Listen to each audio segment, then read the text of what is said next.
Okay, all right. So let's come to SARO. Yes.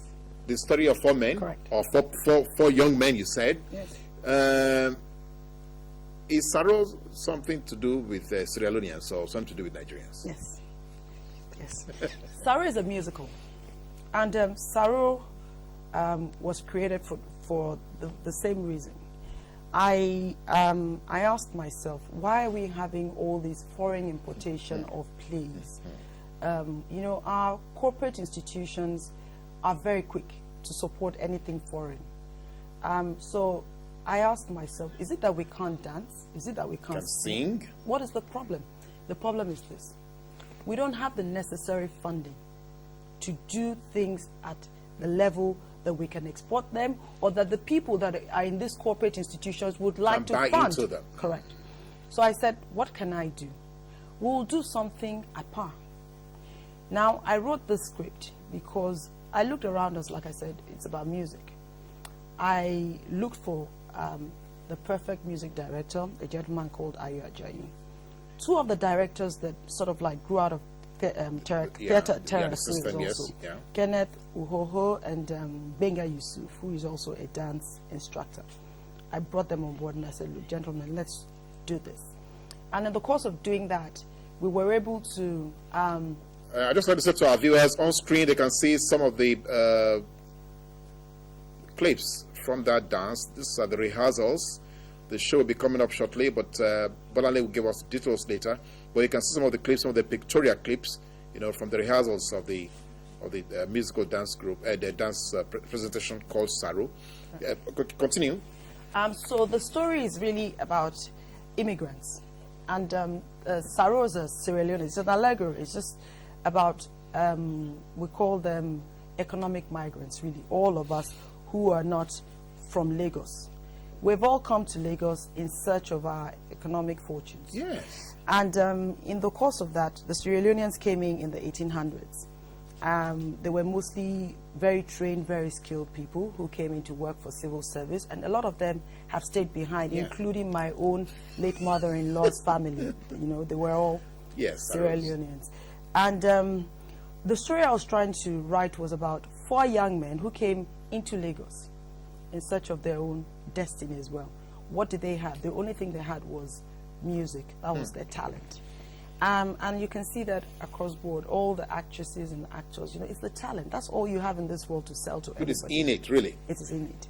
So they came into town, and obviously there's a lot of Lagos in it, you know.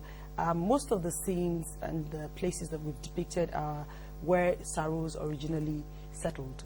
Yaba, Ologbowo, Ebute Meta, you know, so that we also start reinforcing our own history. And we said that, look, when they came into Lagos, they're shocked at the, you know, they've never seen, don't forget, a lot of people who live in landlocked states have never seen water. They see Bar Beach and they're like, oh my goodness. They see the skyscrapers and all of that. And so we look at that, and we look at the culture of Lagos.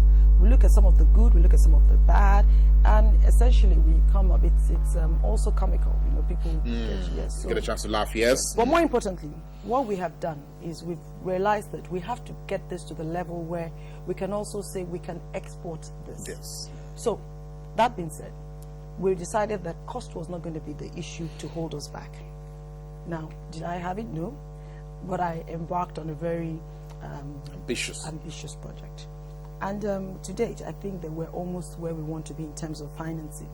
I think when people see the vision and when they realize that you mean business, people always buy into it. I mean, to the extent we've gone as far, you see, the critical bits of theatre that we don't have here. We don't have the infrastructure, we don't have theatres, we don't have stages that can do all the necessary revolving, you know, effects, all of that. And all those scenic effects, we don't have technical people who can do certain things like the lighting and the sounds, you know. We have limited... To create the ambience. Correct. So I'm importing all of that. We're bringing in our stage, we're we're importing the programmers to operate all of the lights. We have a technical company that has come on board and is partnering with us, ZMirage, and they have been supportive. So they have a lot of the equipment, even some of that they will have to import. So there we are. So we're almost there. And, it's like I said, it's an interesting journey. But more importantly, the play is very powerful because there's a lot of emotions that we've tried to evoke, from love to disappointments to a lot of passion going through it, and a lot of culture. That is what I want to come to, because we've had guests on this show, and they're a little bit apprehensive that in Nigeria we are losing much of our cultural values, some of our rich cultural heritage. We pander, as it were, to foreign cultural influences. If you look at some of the music of more vulgarity than what we can celebrate as culture. So how much of our acculturation is coming out of this work that we're going to present? Now, we're showcasing all of the rich culture of Lagos, from the Ayos. Yes, you'll see, because there's so much beauty in our, also if you look at Lagos State, for instance, the present commissioner, Mr. Diso Holloway, they created the carnival. There's the Lagos Carnival. They've brought in so many other initiatives to encourage our culture to thrive and to be sustained. The truth is, culture is not static. Culture will evolve. But, you can only hold on to those good parts of your culture if you have people who are investing to make it stay. And that's why you need people like the Mr. Holloway's Culture, and Quintessence, and the galleries, and all of that. Because, you see, we talk about this mega city thing. You can only have so much of a mega city if you don't have a soul, if you don't have those cultural spaces. It's just another bricks. Correct. And if you look around the world, you go to cities in Europe and America, some of them have nothing but just those cultural sites. When you travel, I don't know, for myself, you visit the plays, the theaters. So I wonder when people, I don't understand, honestly. I really don't. Why we're not saying it, why we don't understand that a city without a theater is soulless, but it's one of those things. Now, okay, will it be possible for us, as well, you're a private sector operator, quite all right, but will it be possible to begin to advocate or to be in the vanguard of asking for a revival of cultural centers across Nigeria? I mean, National Arts Theatre, for instance, when we were growing up, seemed to be like a mecca in Nigeria, but now it's virtually a ghost town. Correct. So what can we do about that? What can private operators, I mean, you're already carrying so much burden. So I wonder, will you be carrying extra if you're going to be advocating that these things should be revived? I think one person can't do it. Do this, yes. I mean, the truth is, I'm happy where I am, unlike a lot of people who like to, personal aggrandizement, picking up things. I'm really not interested, If there is a group of committed and serious people who want to advocate, make changes, yes, you will join forces with them naturally.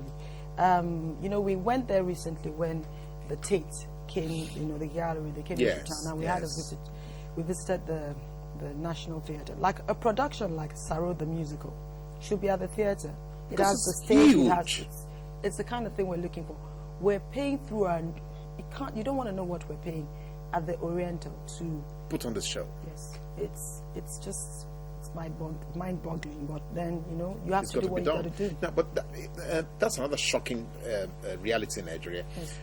Corporate support, institutional support for the arts, for cultural development, for the theatre, for things which define us as people, seem to be very absent here. We can't seem to get committed corporate support from corporate Nigeria for things like this. Why is it that we don't have the right persons pushing the cases, or like you said earlier, maybe they'd rather buy the foreign one that is well packaged? Is that where the problem is? Yeah, it's a combination of various factors. Some of them you've already mentioned, but I think again, it's a function of who is at the top in those institutions. It'll be difficult for you to sell art to me if I don't understand that theaters are important. You'll think, what's she talking about? A lot of banks are driven by financial profit. That's why they're established in the first place. They're not to, it's because now CSR is popular. Yeah. If you look at Europe, if you look all over the world, most art institutions are actually funded or have gotten their grants from individuals. You know, people die and they will their millions, estates, correct, yes. their estate to art centers. You know, from the Guggenheim to that's how they started. Yes. That's how they started. However, because you know, there's something about economic, social, and cultural rights that the United Nations, the International Covenant, that tells you that people are entitled to enjoy these things. Now, there's also the other part, which is your political and other rights that in Nigeria we haven't been able to achieve. So when people begin to tell you about cultural rights, you're asking yourself, what is culture? That? We haven't eaten. Yeah, talking about economic rights, we haven't achieved. You're now talking about social and cultural rights. Please, my sister, leave me alone. So we're at that state. Well, that's why they call us we're developing or underdeveloped. Underdeveloped. You know, when they say these things, they appear insulting. But the reality is that we haven't developed in so many areas. And if you haven't developed politically and economically, you're not certainly going to be looking for theater spaces. As a priority. Yes, and so that's the reality. Our wealthy Nigerians who are capable of doing this probably are not interested because they're not educated or open to such. Minded, yes. And the institutions, the corporate ones, like I said, the bottom line is their own